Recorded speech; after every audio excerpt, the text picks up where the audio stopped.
La libertad de Fátima, Wilhelmauth. El hermano Mustafa y mi hermana Fátima son casi de una edad, a lo más él le llevará 2 años, y siempre se han amado con la ternura más grande, constituyendo la alegría y consuelo de la vejez de nuestro padre. Cuando Fátima cumplió los 15 años, Mustafa quiso celebrarlo con una gran fiesta. Convidó a todas las amigas de su hermana e hizo servir una espléndida comida en nuestro jardín, vecino a la marina. Las muchachas jugaron y bailaron durante todo el día, y a la caída de la tarde, Mustafa las invitó a dar un paseo por mar en una barca que había adornado con banderas y farolillos. Fátima y sus compañeras aceptaron con mucha alegría, pues la tarde era hermosa. El mar estaba tranquilo y nada había más lindo que contemplar las cúpulas y torres de la ciudad, doradas por el sol poniente, espejándose en las dormidas aguas. Tanto gustaba el paseo a las muchachas, que de ningún modo querían volver a puerto. Al contrario, rogaron a Mustafa que las llevara hasta un promontorio que cerraba la bahía, detrás del cual podía verse cómo se ponía el sol en el seno del mar. De tal modo le suplicaron, que mi hermano accedió a ello, aunque de muy mala gana, pues se susurraba si algún pescador había visto un navío corsario por aquellos parajes. Al doblar el cabo, descubrieron un bote lleno de gente armada, que hasta entonces había estado oculto entre los peñascos de la orilla. Y Mustafa, no sospechando nada bueno, ordenó en voz baja a los remeros que hicieran virar la barca y bogaran rápidamente hacia el puerto. Bien pronto vio confirmados sus temores, pues los de la otra embarcación remaron también con presteza, dirigiéndose en derechura a cerrar el paso a la que mis hermanos y sus amigas ocupaban. Las muchachas, aunque iban muy encantadas del mar y entretenidas en su cháchara, no tardaron en ver el peligro que las amenazaba. Llenas de terror, gritaban pidiendo auxilio, invocaban a Alá y a su profeta. Lloraban, sollozaban, corrían de un lado a otro de la barca, sobre los bancos, con peligro de volcarla. Mi hermano, en medio de ellas, trataba vanamente de apaciguarlas. Pero el bote de la gente armada era más ligero que el que ellos llevaban, y además, las espantadas muchachas, con sus locos movimientos, no dejaban remar a los marineros. Así fue que, en muy pocas bogadas, los temidos enemigos estuvieron casi al costado de la barca y pretendieron sujetarla con sus bicheros para asaltar la espada en mano. Mi hermana y sus amigas se precipitaron, chillando, hacia la otra banda, con lo que hicieron zozobrar la embarcación, que puso su quilla al aire, echando al mar a todos sus tripulantes. Por fortuna, los clamores de las muchachas habían sido oídos desde el puerto, donde la gente andaba sobre aviso con las sospechas de la vecindad del barco pirata, y algunos botes, prestamente enviados, llegaron a tiempo de recoger de mar a los angustiados náufragos. Pero, en la premura del salvamento, dejaron escapar a la lancha enemiga, que se alejó apresuradamente, desapareciendo a la vuelta del cabo. Se reunieron entonces las barcas salvadoras para ver si habían logrado encontrar a todos los caídos al agua. Pero, ¡ay!, faltaba nuestra hermana.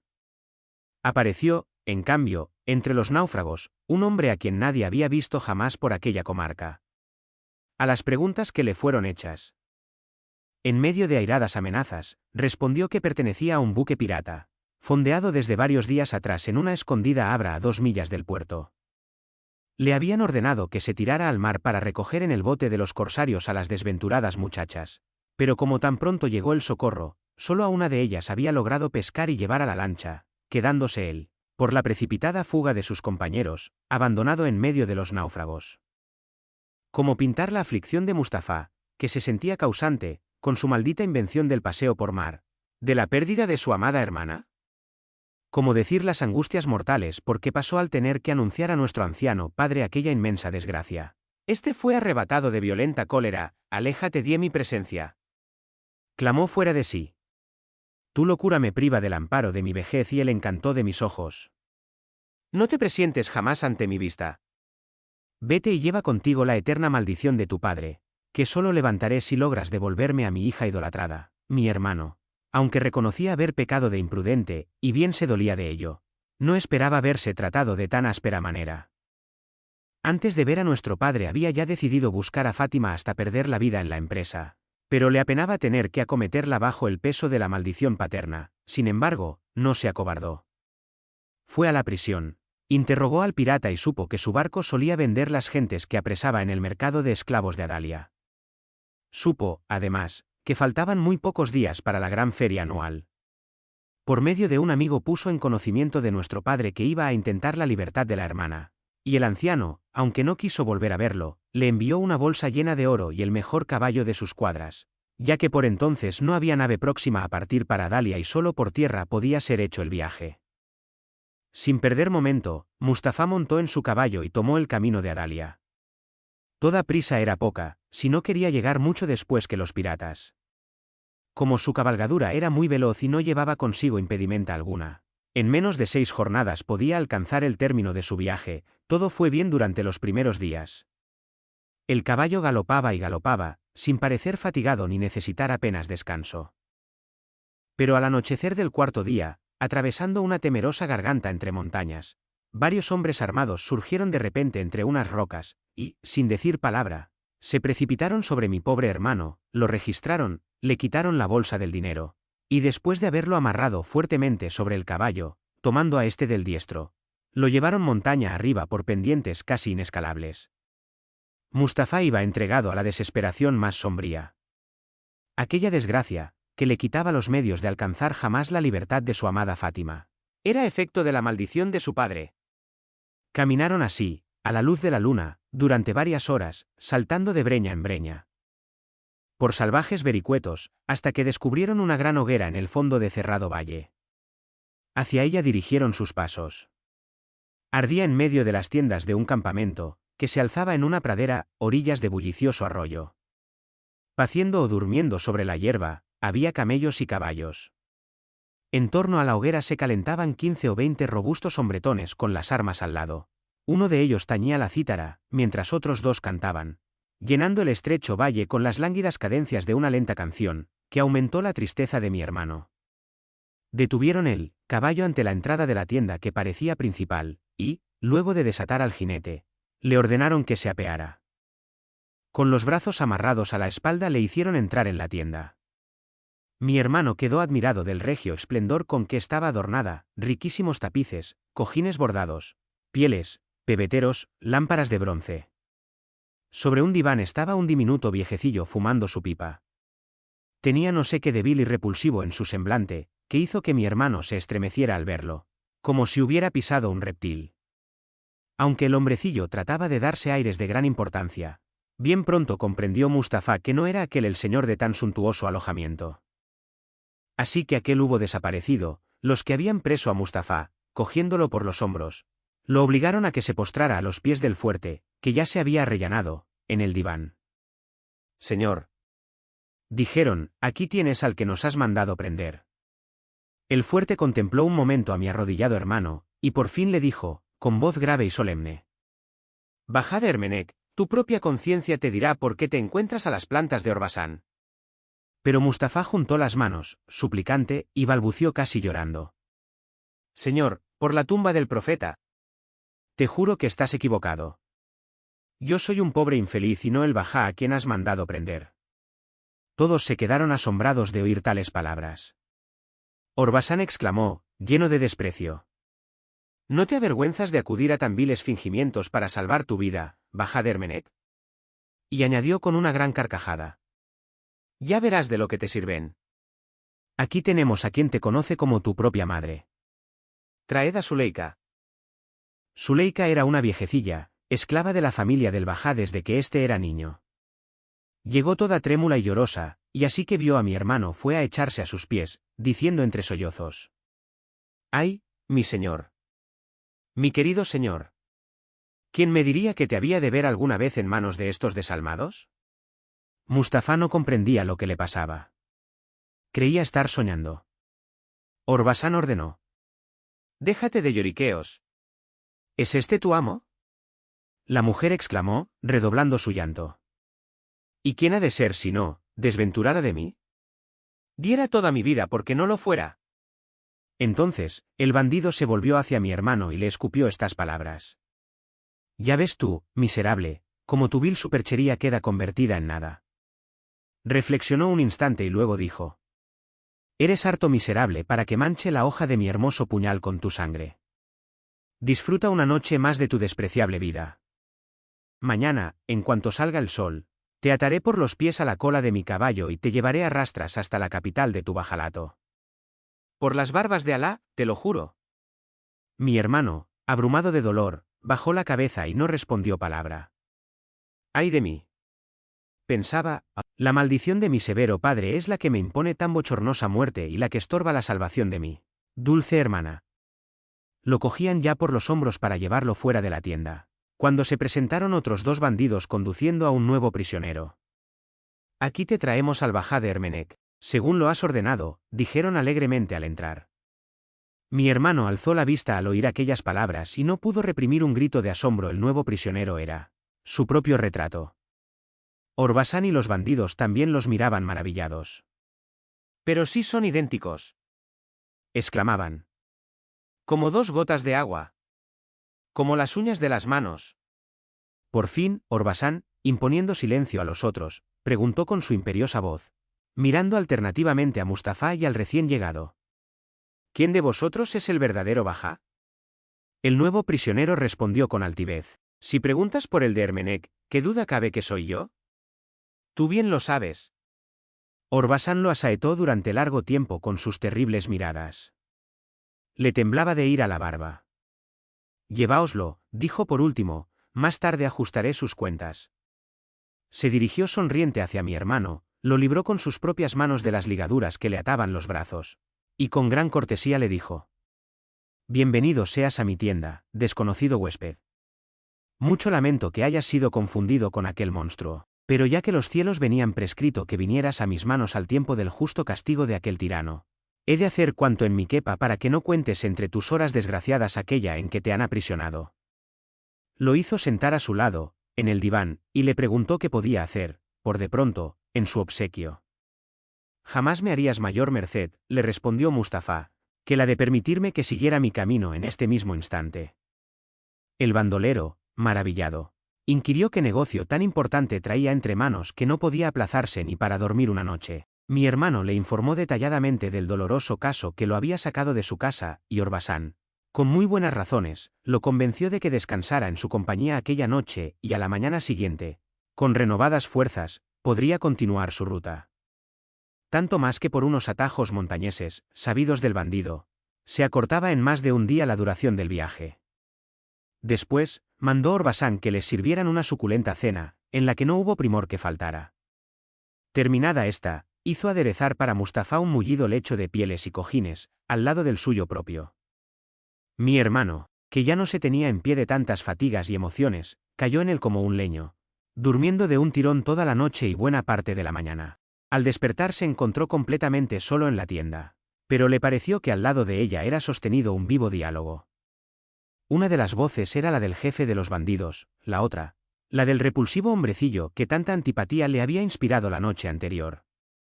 Creyó oír su nombre. Prestó atención a lo que trataban y no pudo menos de estremecerse de espanto al oír que el hombrecillo intentaba convencer a Orbasán de que hiciera con el desconocido que dormía en la tienda lo mismo que había hecho con el bajá de Ermenec, para evitar que pudiera delatarlos. El fuerte guardó silencio durante unos instantes. «No, no», exclamó por fin, «Mustafá es mi huésped y la hospitalidad es cosa santa.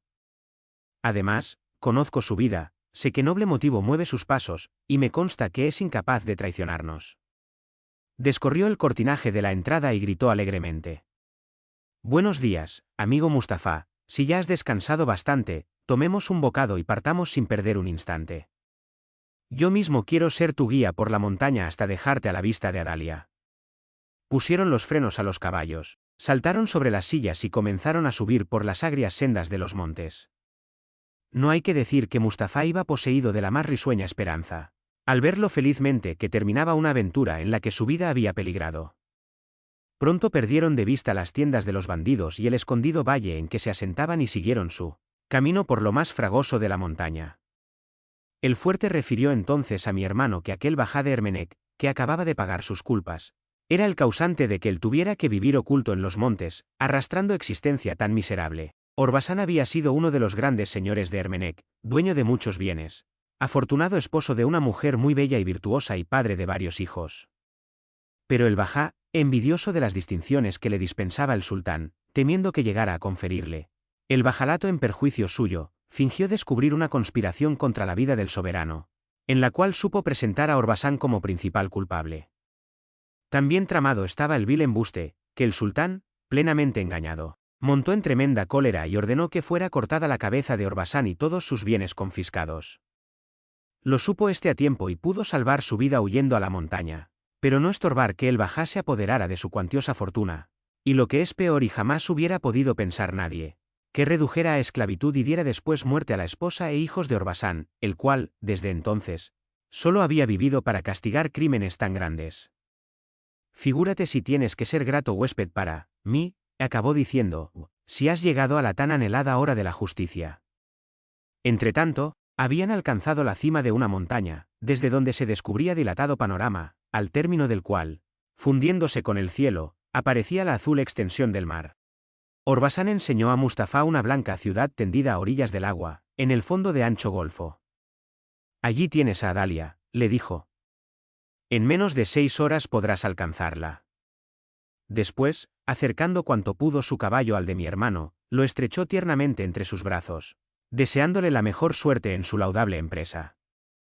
Sacó del cinto la bolsa de oro de nuestro padre y su magnífico puñal ricamente labrado, y entregando ambas cosas a Mustafá, le dijo de este modo: ahí tienes la bolsa que te quitaron mis gentes. Recibe también, como recuerdo mío, este puñal. Si alguna vez, donde quiera que sea, te ves en situación en que te parezca que puedes necesitar de los servicios de mi amistad, no tienes más que enviarme como señal esta arma y al momento haré cuanto me ordenes.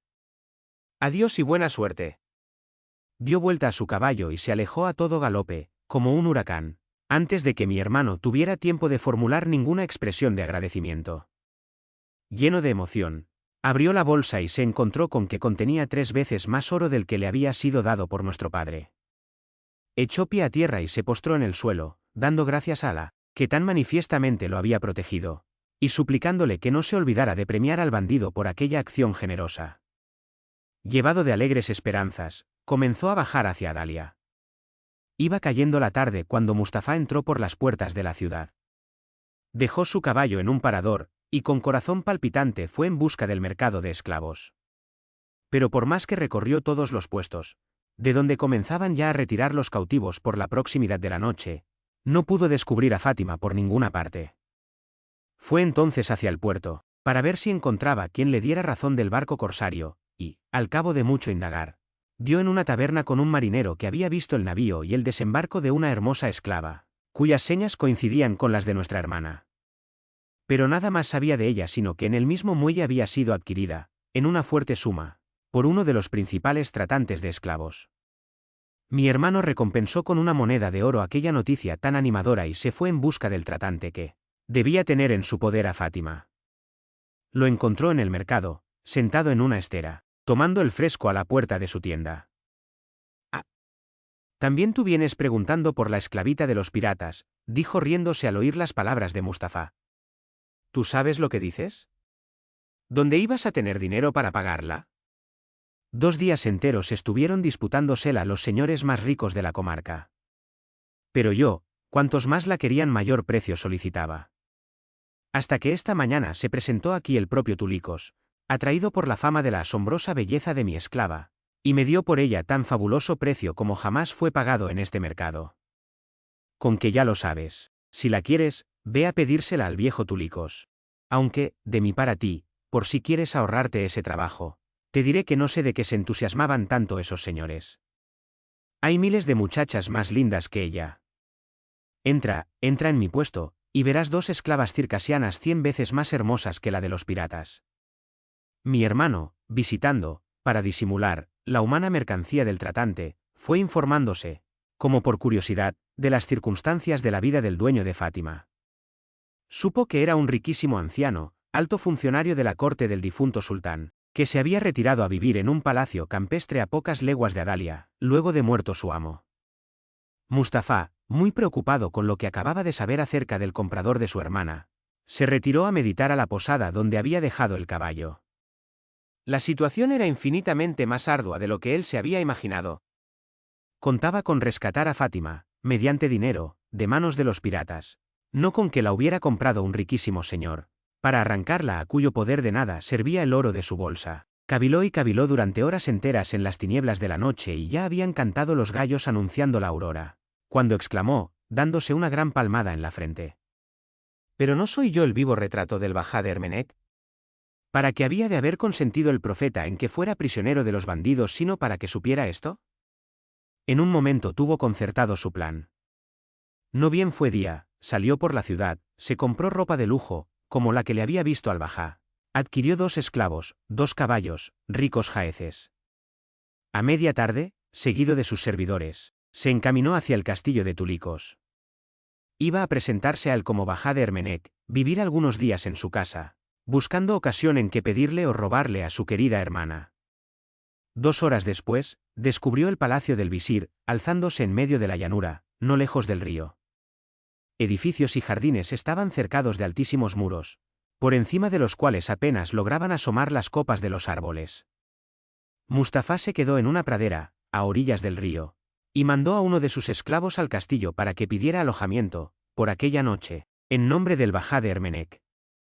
Momentos después, regresó su servidor, seguido del mayordomo de Tulicos y 6 esclavos portadores de un rico palanquín, en el cual, respetuosamente, rogaron a mi hermano que consintiera en ser llevado. Atravesaron el patio del castillo, donde había una fuente monumental que echaba gran caudal de agua por sus 12 caños, y por una rica escalera de mármol lo condujeron hasta el regio salón donde Tulicos lo aguardaba.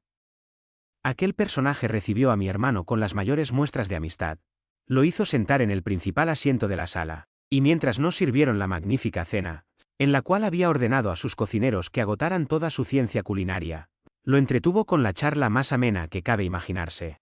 Era un gran señor, amable, jovial y alegre, que poseía el secreto de que a su lado parecieran las horas instantes.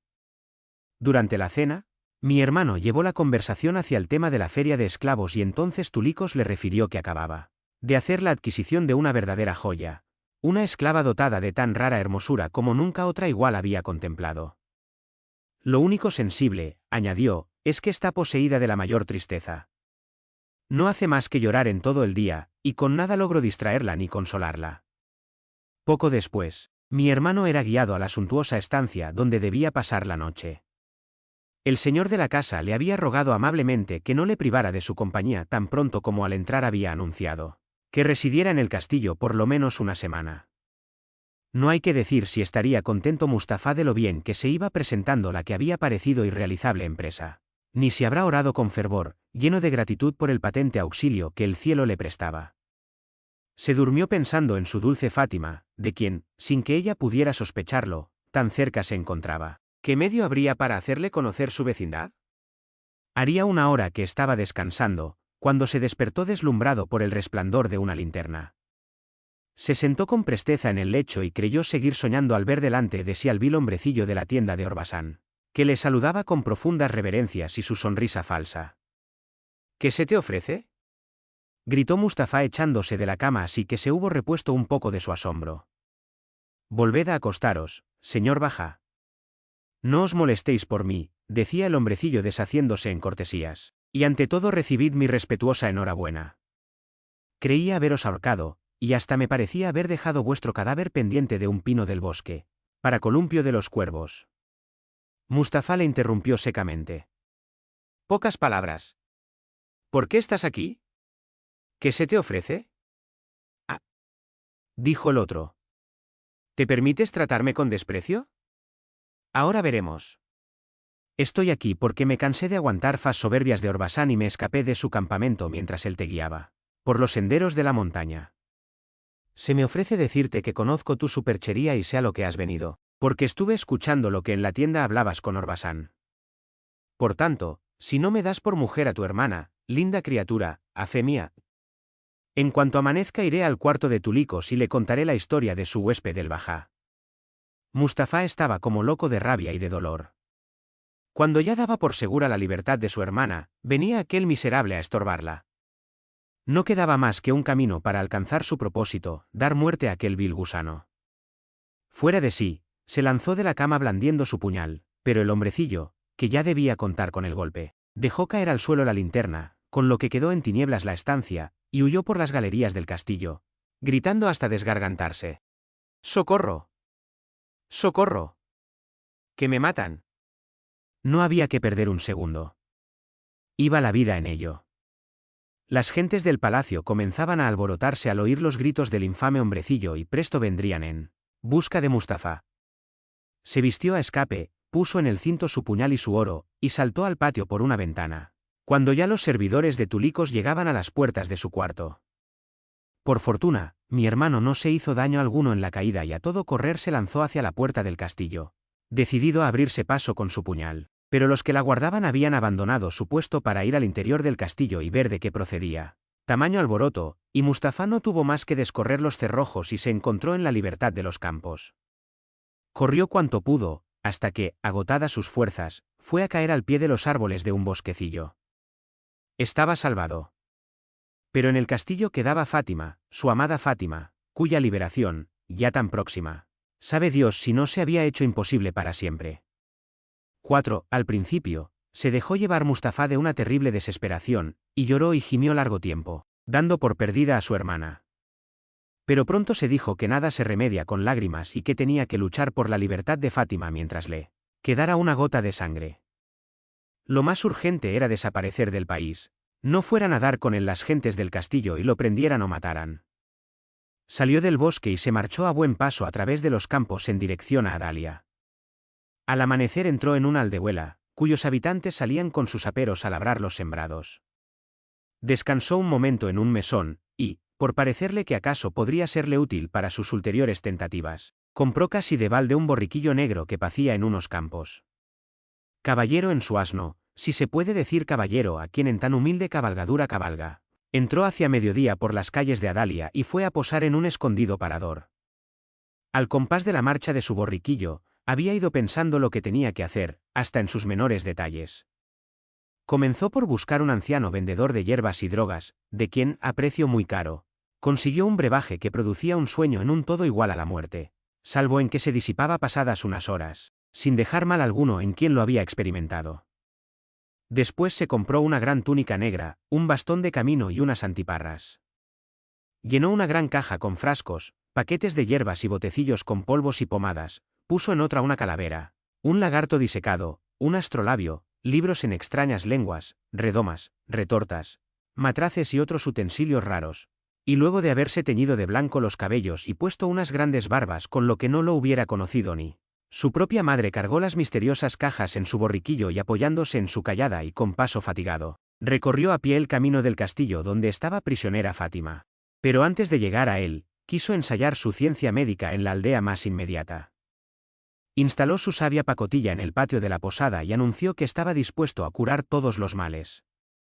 En toda la mañana no dejaron de llegar dolientes, a los que mi hermano fue examinando con la mayor gravedad y explicándoles sus enfermedades en los más incomprensibles vocablos, con los que aquellos quedaban convencidos de su profundísima ciencia. A nadie dejaba ir sin su remedio, cataplasma, polvos, untura o jarabe, que siendo inofensivos por naturaleza y aplicados, con fe, no dejaban de producir alivio en las primeras horas, cosa que hizo crecer hasta las nubes la fama del desconocido médico. Ahora bien, entre los enfermos curados con las recetas del sabio Chakamankabudibaba, que era como Mustafá se hacía llamar, figuró uno de los servidores de Tulicos, que había ido con una comisión a la aldea, y no bien regresó al castillo contó a todos la gran novedad de la aparición de aquel sabio, de nombre endiablado, que tan maravillosas curas realizaba, como en sí mismo había experimentado.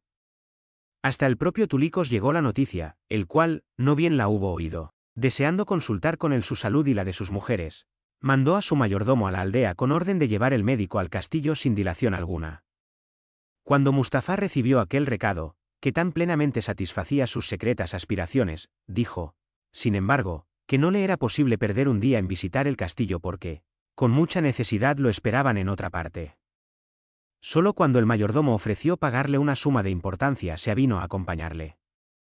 Empaquetó con el cuidado más grande su tesoro de medicinas y luego de cargar en el borriquillo las cajas, fingiendo gran miedo a montar a caballo, se dejó llevar a ancas por el mayordomo.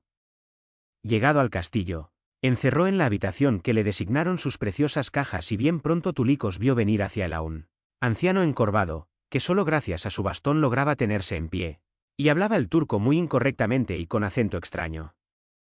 Lo hizo sentar en un cojín a sus plantas, le preguntó cómo se llamaba, y al oír aquel extraño nombre, que no le fue posible retener por más que puso en presa su memoria, Comenzó a sentir admiración hacia quien de tan rara manera se llamaba. Chakamankabudibaba estuvo media hora diciendo, con solemne gravedad, las cosas más sin sentido y las palabras más enrevesadas. No fue menester más para que el dueño del castillo lo tuviera por famosísimo sabio y decidiera consultar con él a todas las mujeres de su serrallo. Apenas cabía, en sí de gozo mi hermano. Iba a ver a su idolatrada Fátima y a poder administrarle el brebaje, llave de la puerta de su prisión. Pero siguió disimulando, y no perdió una tilde de su majestad de sabio. Precedido por Tulicos, fue atravesando los salones del castillo hasta llegar a las puertas del serrallo. Pero qué grande no fue su decepción al ver que el viejo castellano no le hacía pasar más adelante, sino que le dijo, señalándole un agujero redondo que había en la pared. Insigne Chacaltababa, o como te llames, mete tu mano por ese agujero y podrás ir tomando el pulso a cada una de mis esclavas y saber si está enferma o sana. En vano el sabio Chakamankabudibaba le objetó que sin ver a las pacientes le era imposible diagnosticar con certeza acerca de su estado. Tulicos se mantuvo inflexible y se encerró en decir que buena dejaba su fama de sabio si no podía conocerla salud de cada persona con solo tornarle el pulso. Visto que de no acceder a lo que quería el viejo, perdería aquella única ocasión de comunicarse con nuestra hermana, Mustafá se avino a proceder de aquel modo, pero exigió que le fuera dicho el nombre de cada esclava, pues le era indispensable saberlo para poder hacer con fruto sus investigaciones. Llevaba tomado el pulso a 10 o 12 esclavas, y declarado que no las aquejaba padecimiento alguno, cuando el dueño del castillo mandó que al otro lado del muro colocaran a Fátima. Mi hermano, palpitante de emoción, tomó en la suya una manita tibia, blanda y suave. La acarició largamente, y, vuelto a Tulicos, con su gesto más solemne declaró que la dueña de aquella mano estaba amagada de grave enfermedad, que no tardaría en llevarla al sepulcro. Tulicos, que sentía gran afecto por aquella esclava, suplicó a Chakamankabudibaba que no perdonara medio para devolverle la salud. Mi hermano se retiró a su estancia, a pretexto de preparar un medicamento, y escribió en un papelito, Fátima, estoy aquí para libertarte. Para conseguirlo, tienes que tomar una poción que te dejará como muerta durante muchas horas. Pero volverás a la vida, después, entre los brazos de tu hermano. Si quieres usar de este medio, no tienes más que mandar a decirme por un esclavo que los polvos que te entrego con este papel no te han aliviado y te enviaré aquella bebida. Ten confianza. Volvió, enseguida a la cámara, donde lo esperaba Tulicos, llevando, en una cajita, unos inofensivos polvos blancos. Tomó otra vez el pulso a la enferma y le puso debajo del brazalete el papel que había escrito. Le entregó después la caja de los polvos y se separó del agujero de la pared con aire preocupado.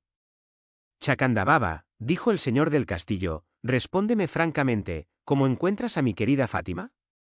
Mustafá le contestó, lanzando un suspiro. Ay, señor. Imploremos el auxilio del profeta, porque me parece que se inicia en ella un enfebricitamiento claustral y empireumático, mal que siempre tiene terrible desenlace.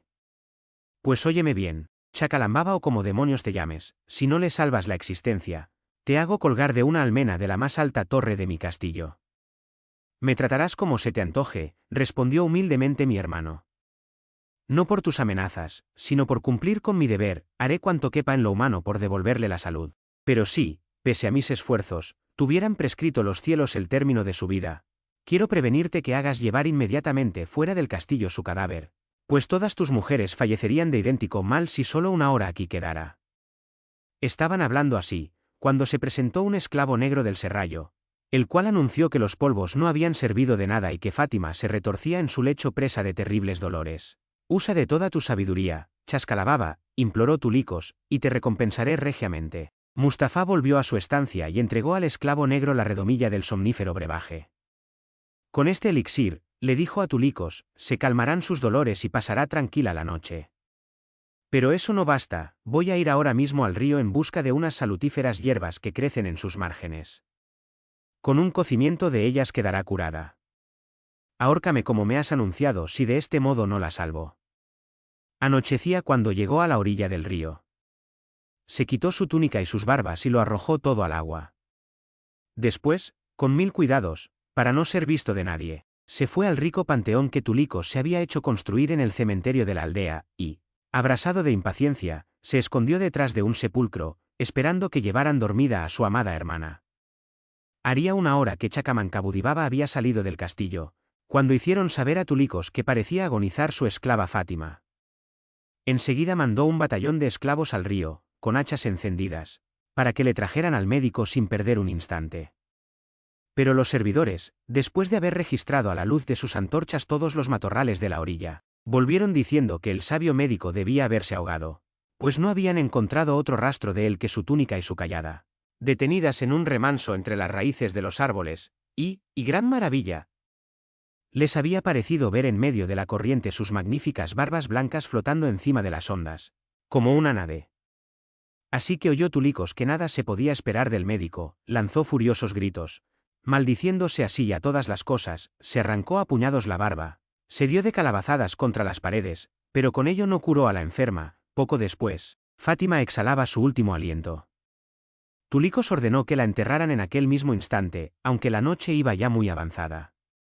4 esclavos la llevaron al panteón en un palanquín, y se disponían a darle sepultura, cuando les pareció oír unos lastimeros gemidos, que brotaban de un sepulcro, y, muertos de miedo, se volvieron al castillo, dejando a Fátima sobre las losas del suelo. Mustafá, que no era otra el ánima que se quejaba, se acercó loco de alegría al sitio donde habían depositado a Fátima. Se postró a su lado en tierra y para facilitar que volviera a recobrar sus sentidos, le hizo aspirar el contenido de un frasco que a prevención llevaba. Bien pronto la presunta muerta comenzó a respirar dulcemente, volvió el calor a sus manos, que parecían de mármol. Luego lanzó un gran suspiro y se sentó en el suelo, exclamando toda azorada: «¡Dios mío! ¡Dios mío! ¿Dónde me encuentro?». Mustafá la estrechó contra su seno. «No tengas miedo, querida Fátima, que estás con tu hermano». La dejó descansar algún tiempo y cuando le pareció que estaría ya un poco repuesta, la tomó en sus brazos para llevarla hasta la aldea, donde había dejado comprado un caballo, al lucir allí su sabiduría médica. Salió del panteón con su dulce carga. La luna, en cuarto menguante, navegaba suavemente por los cielos. A su triste luz se miraron libertador y libertada, y maldición. Bramó Mustafá. «Si esta no es mi hermana». «¡Santo cielo!», exclamó la joven. «Si este no es mi hermano». Tantos esfuerzos para libertar a una desconocida.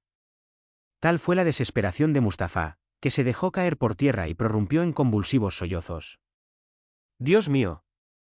Dios mío, ¿cómo hacer ahora para volver a entrar en el castillo? ¿De qué medio valerse, si apenas le quedaba un ochavo?». Creía morir de rabia. La desconocida no sabía qué hacer para aplacarlo. Le contó que también ella había sido robada de casa de sus padres hacía pocos meses, que también ella tenía un hermano querido de quien siempre había esperado que vendría a libertarla. La identidad del caso de la desconocida con el de su hermana aplacó la furia de Mustafá y le hizo considerar, sin ira, a la esclava a quien había salvado. La vio pálida y temblorosa, implorando calladamente misericordia con sus ojos llenos de lágrimas. Pensó en que su hermana podía llegar a estar así delante de otro hombre. La fatalidad y no ella había sido la culpable. Ya vería después cómo librar a Fátima. Lo urgente era poner a salvo a aquella desdichada a quien, sin quererlo, había libertado. Fueron hasta la aldea donde había comprado el caballo y montó en él, llevando a las ancas a la nueva Fátima. Cuando los del castillo pudieran darse cuenta de la desaparición del cadáver, ya estarían ellos seguros en una posada de Adalia. Allí explicó la muchacha cuál había sido la causa del error. Tulicos mudaba el nombre de todas sus esclavas. A ella, que era Zoraida, le había puesto Fátima, llamando Nurmael a nuestra hermana. «Pero no pierdas la esperanza», siguió diciendo Zoraida, «que yo puedo indicarte un medio seguro para que libertes a Fátima. Eso sí, no podrás ir solo, necesitas la ayuda de 2 o 3 hombres y todos debéis ir armados». Le refirió entonces que, a fuerza de astucia, pensando en fugarse, había logrado descubrir que el agua que manaba de la gran fuente del patio de palacio era conducida hasta allí por una galería desde la colina que se alzaba a media legua del castillo, hacia el oriente. El punto en que nacía el manantial en la colina se reconocía porque estaba rodeado de álamos. El arranque del acueducto era cerrado por una fuerte reja, pero una vez arrancada, era muy fácil llegar por la galería hasta el castillo. A unas 10 varas del sitio de desagüe en la fuente, había un sillar que servía de registro para limpiar el caño. Removiéndolo desde dentro, cosa que bien podía ser hecha entre 2 o 3 hombres, se estaba en el patio del castillo. Muchas veces había pensado Zoraida animar a varias de sus compañeras para escaparse todas juntas por la galería de las aguas, pero había dejado de hacerlo temiendo que saliera vano su intento y fuera espantoso el castigo que les infligiera Túlicos. Se estremecía de pensarlo. Mustafá había vuelto a recobrar sus ánimos. No se cansaba de pedir nuevos detalles a Zoraida. Una vez en el patio, era sencillo el orientarse. Forzando la quinta puerta a la izquierda de la escalera principal, y tomando por una galería que arrancaba hacia la derecha, la tercera puerta a la izquierda era la del dormitorio de nuestra hermana. Mustafá grababa hondamente en su memoria aquellos detalles. Un solo pensamiento lo traía desvelado. Apenas le quedaba ya dinero alguno, y, sin él, ¿cómo encontrar en tierra extraña quien quisiera ayudarlo? Su mano tropezó entonces, por casualidad, con el mango del puñal que llevaba al costado. «Ah, ya sé lo que he de hacer», se dijo. «Acudiré a Orbasan». Recomendó a Zoraida que no saliera del cuarto del mesón en los 3 o 4 días que duraría su ausencia y se despidió de ella, dejándole, para sus necesidades, todo el dinero que le quedaba. Montó a caballo y se lanzó por las sendas de la montaña en busca del dueño del puñal. Cuando llegó al vallecito, el fuerte estaba cenando en su tienda. Recibió a Mustafá con muestras de gran cariño y luego de haberle hecho cenar en su compañía, le preguntó a qué era debida su visita inesperada. Mi hermano sacó de su cinto el puñal, y mostrándoselo le dijo: «Vengo a recordarte la promesa que me has hecho cuando nos separamos. Necesito que me proporciones 3 o 4 hombres capaces de realizar una peligrosa hazaña». «Cuenta con ellos», respondió el fuerte. «¿Pero qué te propones hacer?». Entonces, mi hermano le fue narrando la historia de sus vanos intentos por libertar a Fátima. Orbasan lo escuchaba con gran interés, celebrando mucho las invenciones de Mustafá, en especial la del sabio Chakamankabudibaba, con la que se rió de muy buena gana. Pero se llenó de ira al conocer la perfidia del hombrecillo. «¡Ah!», exclamó.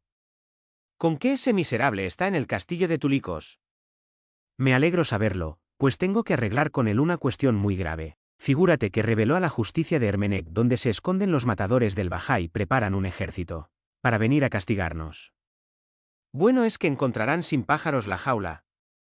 Yo mismo iré en tu compañía mañana, con 6 de mis hombres mejores, y que tiemble ese mal bicho si damos con él al querer libertar a tu hermana». Al rayar la aurora, se pusieron en marcha, montando excelentes caballos y todos muy bien armados. Antes de bajar al llano se dividieron en 2 grupos para que no produjera sospechas en las gentes del país la presencia de tanta gente de armas, pero se citaron a prima noche en la colina de los Álamos. Una vez allí, pronto encontraron el acueducto, desplazaron con unas palanquetas las rejas de la entrada, y dejando uno de los bandidos al cuidado de los caballos, Mustafá, Orbasan y sus otros 5 acompañantes, provistos de linternas, se internaron por la galería de las aguas. No era cosa cómoda el viaje, pues por el acueducto corría un verdadero río, y en muchos pasos estuvieron metidos en agua hasta los hombros. Llegados al final de la galería, lograron, no sin grandes esfuerzos, alzar el sillar que les había señalado Zoraida, y salieron al patio de palacio todos empapados en agua. La casa entera parecía sumida en el más profundo sueño. «Ya lo sabes, Orbasan», murmuró mi hermano, «la quinta puerta a la izquierda de la escalera principal». «Justo», respondió aquel, «y la tercera, al mismo lado de la galería de la derecha». Fueron contando los huecos a partir de la escalera, pero se encontraron con una puertecilla tapiada y no supieron si debían prescindir de ella, pues nada les había advertido Zoraida. Orbasan opinaba que debía entrar en la cuenta. Mustafá, que había que dejarla. «No perdamos tiempo en inútiles discusiones», dijo Orbasan. «Abriremos las 2, si es necesario». Con pasmosa habilidad y silencio hicieron saltar la cerradura de la primera puerta y entraron por ella con las espadas desenvainadas. 4 esclavos negros dormían en el suelo, al parecer borrachos, acurrucados en un rincón. Temblando de miedo, descubrieron al vil hombrecillo que tanto daño les había causado. «¡Ah, maldito!», rugió Orbasan, agarrándolo. «¡Te hemos pillado!». En un momento estuvieron amarrados y amordazados los 4 durmientes, que apenas un gruñido lanzaron. El hombrecillo pedía misericordia, levantando las manos. «Luego nos veremos tú y yo», le dijo el fuerte. «Ahora, si no quieres morir en este mismo instante, dinos por dónde se va al cuarto de la esclava Nurmael. ¿Con quién querías casarte? El hombrecillo explicó obsequiosamente que se habían equivocado de entrada. La puerta que habían abierto y la que estaba al fondo de aquella antecámara, cerrada con tantas llaves, correspondían al lugar donde Tulicos encerraba sus riquezas, y aquellos dormidos esclavos la custodiaban. Pero él, el hombrecillo, que se había propuesto huir del castillo aquella noche, les había hecho beber hasta embriagarlos, para poder entrar en el tesoro de su amo y cargar, con cuanto le permitieran sus fuerzas, de las joyas que allí estaban guardadas. Tengo las llaves, Orbasán, acabó diciendo, y te las daré si juras no matarme. No he venido a robar, sino a servir a un amigo, dijo aquel con furor. Pronto, pronto, respóndeme. ¿Dónde está Nurmael? Tenéis que abrir la puerta que sigue a esta, dijo el hombrecillo, pero es tan firme, que no sé si podréis lograrlo. Con decir que Tulicos no cree necesario dejar en ella, guardia. La puerta sería firme, no hay que dudarlo, pero antes de 5 minutos estuvo abierta, y Mustafá, seguido de los hombres de Orbasán, se precipitó veloz por ella. Recorrió la galería de la derecha, abrió la puerta que le había dicho Zoraida. Creyó morir de alegría cuando tuvo entre sus brazos a su hermana, que se despertó toda asustada. «Cállate. Por Dios, cállate», le decía Mustafá al oído, tapándole la boca con las manos. «Soy yo, que vengo a libertarte». «Mustafá, tu hermano». Fátima conoció la querida voz fraternal, no bien estuvo por completo despierta. Le devolvió con ternura sus caricias y se dejó llevar en sus brazos. Mustafá salió corriendo al patio, donde ya Orbasán le esperaba. ¿La has encontrado?, preguntó aquel. Pues marchémonos, que mi venganza también queda realizada. Volvieron a recorrer, con toda felicidad, el acueducto. Los caballos los llevaron a Adalia, donde mis 2 hermanos, llenos de gratitud, se despidieron llorando del generoso Orbasán, sin cuyo auxilio jamás habrían logrado encontrarse, y en una nave que se hacía a la vela para nuestra ciudad natal, se embarcaron en compañía de Zoraida. La travesía fue breve y afortunada. En un puerto en que hizo escala el buque quedó Zoraida, en casa de unos parientes, hasta encontrar ocasión en que trasladarse al lado de sus padres. No hay que decir si habrán sido tiernos los adioses. Pocas horas después Fátima y Mustafá abrazaron a nuestro anciano padre, quien no quería creer a sus ojos, al verlos en su presencia. Yo te bendigo, amadísimo hijo, dijo llorando a mi hermano, así que supo la historia de la libertad de Fátima, y quiera Dios que tu noble ejemplo sirva para que nunca falten criaturas como tú, dechado de valor, de abnegación, de ingenio y de ardiente cariño fraternal. Y colorín colorado, este cuento se ha acabado.